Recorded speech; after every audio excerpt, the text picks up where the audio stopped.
आप सभी को नमस्कार। मैं हूं आपके साथ सूर्यकांत द्विवेदी और दीपावली के पर्व की आप सभी को हार्दिक शुभकामनाएं। मां भगवती से प्रार्थना कि आपके घर में आशा के दीप जलें और आशाएं पूरी भी हों। एक विषय पर हम चर्चा करेंगे आज, वो ये कि दीपावली पर जिनके घरों में सूतक है अथवा पातक है, क्या दीपक जलने चाहिए अथवा नहीं चाहिए।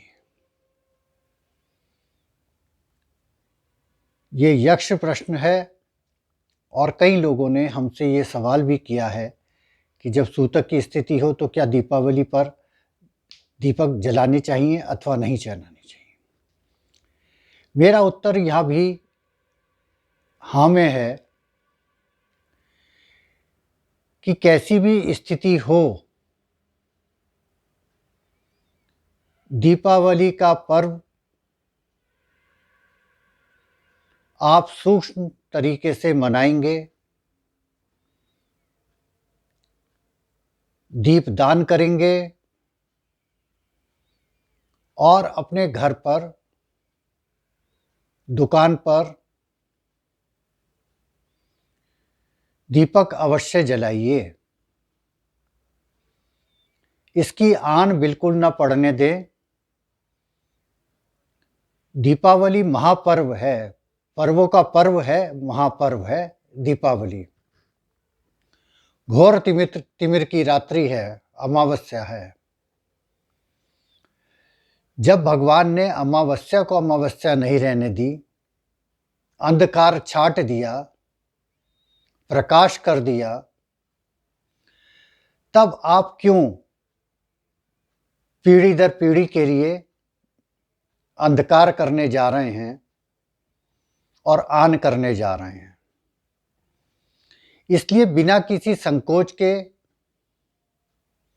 बिना किसी भ्रम के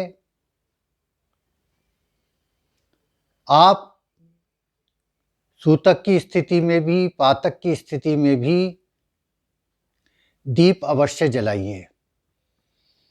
अब क्यों जलाइए? देखिए, दीपावली 5 पर्वों का संगम है, 5 पर्वों का मिलन है। और ये 5 पर्व जो हैं, जहाँ महालक्ष्मी के प्रतीक हैं, वहाँ सभी देवी देवता, ग्रह नक्षत्र दीपावली पर आगमन करते हैं। और ये 5 पर्व जो हैं, ये एक तरह से यम के पर्व कहे गए हैं। धनतेरस पर आप घर के बाहर देहरी पर यम का दीपक अवश्य जलाइए। एक दीपक जलेगा धनतेरस के दिन, जब घर के सभी लोग अंदर आ जाएं, कोई बाहर ना हो।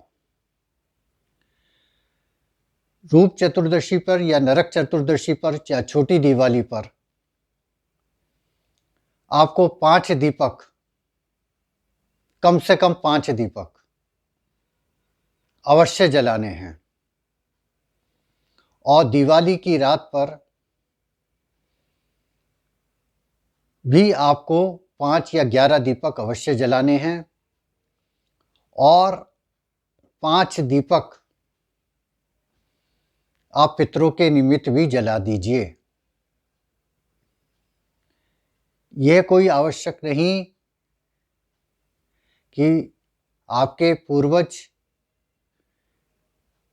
1 साल पहले के हैं, 2 साल पहले के हैं, अधिक समय के हैं, या जिनकी तात्कालिक मृत्यु हुई है। अर्थात यदि दीपावली से पहले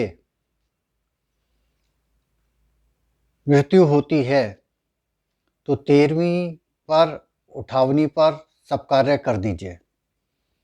अगर दिवाली से 1 दिन पहले भी हो गया है तब भी सारे कार्य पूरे कर दीजिए।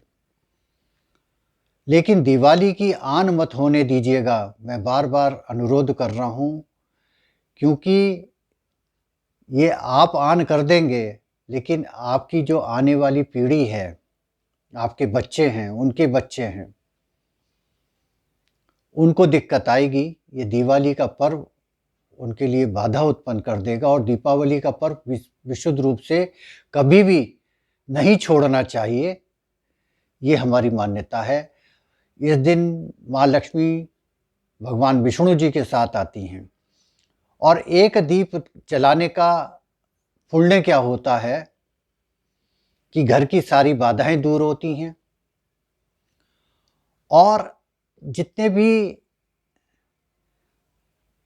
अधर्म आपसे हुए हों, आपसे बुरे कार्य हों, वो सब मिट जाते हैं।